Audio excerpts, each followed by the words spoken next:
This is WABE's Week in Review. I'm Alex Helmick, managing editor of WABE News. And on the show today, we have a special look at our series called Detained in Georgia. Immigration and Customs Enforcement detains thousands of immigrants across Georgia, mostly in rural communities in the south part of the state. This summer, WABE's immigration reporter Emily Wu Pearson visited one of those communities to learn how increasing detentions under the second Trump administration is affecting the area. Thousands of people are detained in immigration and customs enforcement centers across Georgia, and that number is increasing. They're not guaranteed legal representation. Even if they can get an attorney, it costs thousands of dollars. But a small handful of attorneys travel across the state to take on their cases for free. And here's Emily with that story. Let's get the AC on. Okay, so I usually block out my whole day. Attorney Samantha Hamilton is going over notes in the parking lot of Stewart Detention Center. She left Atlanta around 7 a.m. and drove 2.5 hours southwest to Lumpkin. I'll generally try to visit multiple people at once. Hamilton is with the nonprofit Asian Americans Advancing Justice Atlanta. She's visiting Alma Bowman, a woman who was born in the Philippines. Her dad was a U.S. citizen and a member of the U.S. military. Bowman was detained before at a different facility in Georgia where she helped expose medical abuse against immigrant women. She was released, then detained again during a regular immigration check-in. So after seeing Alma this morning, going to try to visit 3 men during the mail visitation period in the afternoon. Hamilton is one of a few attorneys taking on immigration cases for free in Georgia as detentions swell across the state during the second Trump administration. These visits can be so emotionally draining that I try to, be mindful and give myself space to, process things. Hamilton heads inside for her visits. Immigration is a civil court issue. It's not like criminal court where people are provided a free attorney when they can't afford one. The government's always represented, right? They're going to have an attorney on their side being able to make really complicated arguments. Matt Bowles is an immigration attorney with Manji Law Firm in Columbus, Georgia. Let's say I came from a different country and I didn't speak English or not well. I'm like, you might as well tell me to go to the moon, right? Studies from the nonprofit American Immigration Council show when detained immigrants have attorneys in court, they're twice as likely as unrepresented immigrants to obtain immigration relief.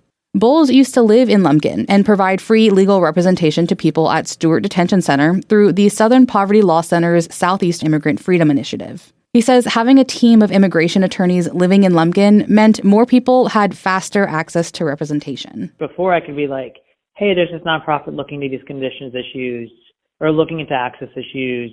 That is something we can look at. But the initiative closed last year, leaving a hole. The SPLC said it felt the scope of CFE was too narrow. That left fewer free attorneys farther away as the Trump administration detains more immigrants in Georgia. The courts are being forced to move the cases really fast. Alize Sheikh is now one of the few people in the state whose full-time job is to help detained immigrants with strong cases for asylum get relief for free. She's the Equal Justice Works Fellow with the Georgia Asylum and Immigration Network. She says the workload keeps ballooning. So I had 2 clients who both had asylum hearings this month, and I only had about 6 weeks to prepare their whole cases for both of them. I met back with attorney Samantha Hamilton after visiting Alma Bowman at Stewart Detention Center. It's good to really lay my peepers on her, and read her body language and be like, how are you doing, really? They caught up about books Bowman was reading, people in detention, how Bowman's kids were doing. Bowman told her some women were sleeping on the floor because dorms were overcrowded. A spokesman for Core Civic denied people were sleeping on the floor. But I think it's important to splash some cold water in your face and allow yourself to be surprised. And remind yourself that, this is not normal. Hamilton and the attorneys all say traveling for these in-person visits is crucial because the human connection can help keep clients' spirits up. And visibility at the detention centers could help another immigrant access an attorney to try their case. And an update to this story, the woman detained in this story that you heard about, Alma Bowman, was released from custody for a second time the day before Thanksgiving. Her attorney says it came as a surprise and without much warning. Bowman likely still has to go through the whole court process, but is, for now, not detained. Bowman's case is just one of the more than 100,000 case backlog in immigration courts in Georgia alone. That number climbs by the tens of thousands every year. Some of these court proceedings are open to the public. WABE's Emily Wu Pearson reported on a growing group of volunteers listening into those hearings to keep an eye on what's happening in immigration court. How are you?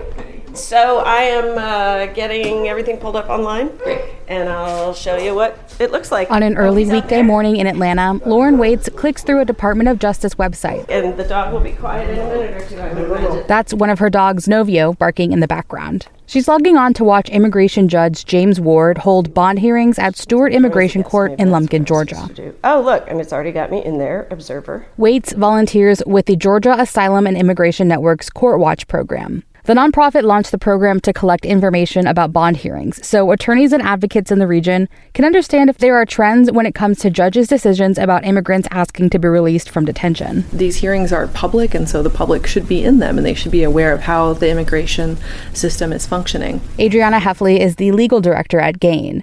She says if more people were aware of what happens in immigration court, that could help battle some of the misinformation about the U.S. immigration system. There's this myth that it's really easy to win asylum, and we know here in Georgia as immigration attorneys that is the furthest thing from the truth. Judges at Stewart Immigration Court, which is attached to Stewart Detention Center, historically have had some of the lowest asylum grant rates in the country, according to data from the nonprofit Transactional Access Records Clearinghouse. Immigration judges are appointed by the U.S. Attorney General. Even though the Trump administration is increasing deportation goals, it's firing judges at an unusual rate. And unlike immigration enforcement and detention, the immigration court system isn't getting billion-dollar infusions from the Trump administration. Okay, so the bond hearings are over. The judge at Stewart set bond in 2 cases. While the hearings are public, they can't be recorded. So the last name was Paredes, and the A number here. Waits takes her notes and fills out a survey for GAIN about what happened in each hearing. She details the attorney's arguments and the judge's decision. The attorney says the man has lived in Georgia for many years with deep roots, including U.S. citizen children. The judge is concerned because the man has made no effort to attain status in the country. The attorney asked for the man to be released on a $3,000 bond. The attorney, Griggs, provided a whole lot of letters, including from the church, the co-workers, and a state Rep Carpenter. That's Republican Georgia State Representative Casey Carpenter. The man in detention lived in Dalton in Carpenter's district. The judge granted the man bond at $5,000, but the Department of Homeland Security reserved the right to appeal, and a deadline was set for December, meaning he could go back to detention if the government appeals.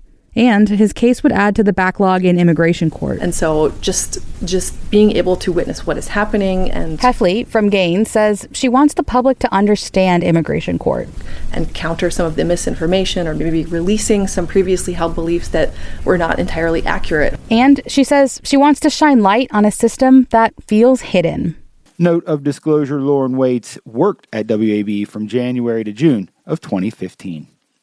So with so many immigrants held in detention centers near rural Georgia towns, their loved ones have to come from all over the country to try to help. But resources and amenities are slim. As immigration detention numbers continue to increase, WABE's Emily Wu Pearson found volunteers are stepping up to help. Every Saturday morning, volunteers drive to a historic house in what's left of Lumpkin, a shrinking town 2.5 hours southwest of Atlanta. They run a hospitality house called El Refugio, the Refuge. It's where people visiting immigrants detained nearby at Stewart Detention Center can stay. I think our goal is to make it as comfortable as possible for any family members. Almicar Valencia is El Refugio's executive director. The organization started in 2010 with protests against the detention center and visits to people who were detained. But they heard a resounding need from families visiting the rural Georgia town. And they told us, I drove from North Carolina, Texas, California, so other places too. There is no accommodations here for anyone to stay. Lumpkin has no hotels, no motels, no short-term rentals. The closest places to stay are nearly an hour away. Some families told us, I just live in my car in the parking lot of the gas station, and that was it. On any given day since President Trump's second term started, there have been about 2,000 people detained at Stewart. 2 volunteers returned from visiting women in detention. They fill out forms documenting what they heard about the conditions of the facility. KL is a volunteer from Athens. We're using her initials for privacy. She says being in person at the detention center is crucial because it helps immigrants know they're not alone. And she can help families figure out rules that feel like they're in constant flux, like with deportation luggage. Earlier in the morning, she helped a man who tried to drop off a backpack of clean clothes to his brother who was being deported to Mexico. Yeah, so it used to be that you just show up with the bag. Like, people already know what could be included because the loved one told them. But the man was told he had to mail the backpack instead. KL says guidelines around in-person plans like dropping off deportation backpacks seem to change every time there's a new warden.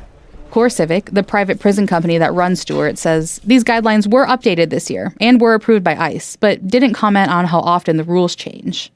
Around 40 people regularly volunteer for El Refugio, and they aren't the only ones navigating how to help those at Stewart. This is our organic garden. Sue Morrison walks between 2 large garden beds as a sprinkler kicks on. She lives at Konania Farm, an intentional Christian community in Americus, Georgia, about an hour away from El Refugio. Konania was established in 1942 as a place of racial reconciliation in the Jim Crow South. So we were threatened by the KKK right away. Elizabeth Deedy also lives and works at the farm. She's the minister. When we live together in that radical reconciliation that Jesus is calling us to, there's just way more than enough for everyone. Deedy says she's been negotiating with various wardens for nearly 15 years to also bring backpacks to people getting deported from Stewart.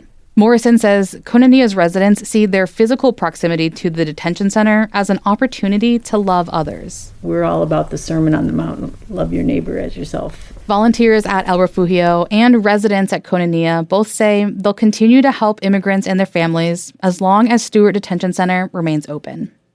Emily Wu Pearson, WABE News, Lumpkin, Georgia. Running an immigration detention center is big business. Millions of dollars a month flow to companies operating facilities in Georgia. And WABE's Emily Wu Pearson visited one rural county that has a major detention center, and she found most of the money doesn't stay there. On a late summer morning, all the stores in the downtown square in Lumpkin, Georgia are closed except for 2. The combination liquor/corner store and a museum. Now, 35 years ago when my husband brought me here, every store on this square had a business in it. Every one was open. Alice Hamilton sits in a wooden rocking chair in the historic Bedingfield Inn. It was a stagecoach inn built around 1836 and is a museum today. Hamilton works there.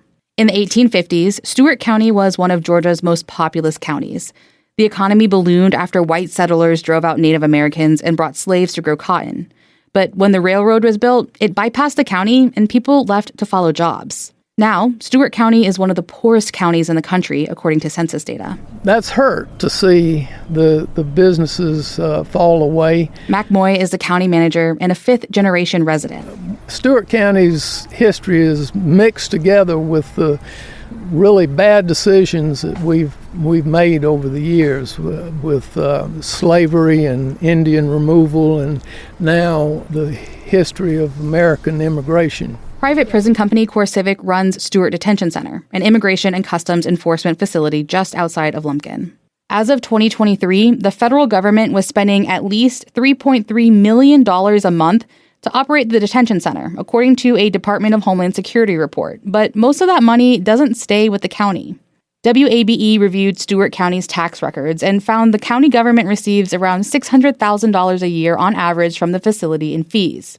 The rest goes to CoreCivic, but County Manager Moy says that's not nothing. The way the commission views it is that we have 2 ambulances at any given moment in the day, whereas the other counties around here just have 1 running. And the detention center has made a difference in high school graduation rates. And I remember this, that they gave preference to Stewart County graduates, Stewart County residents. CoreCivic requires a high school diploma or GED to work at the facility.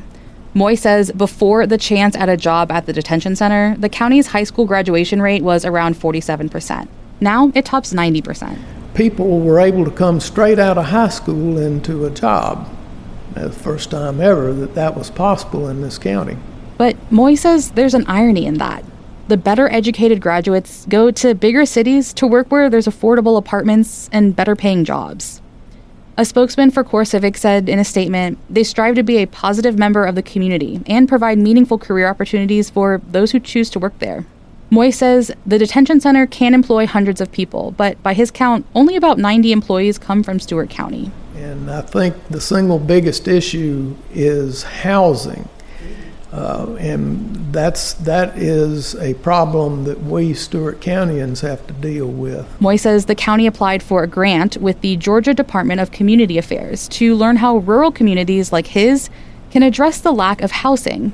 We would have grocery store in Lumpkin if we had modern housing. But as it is, there's no grocery store or doctor's offices.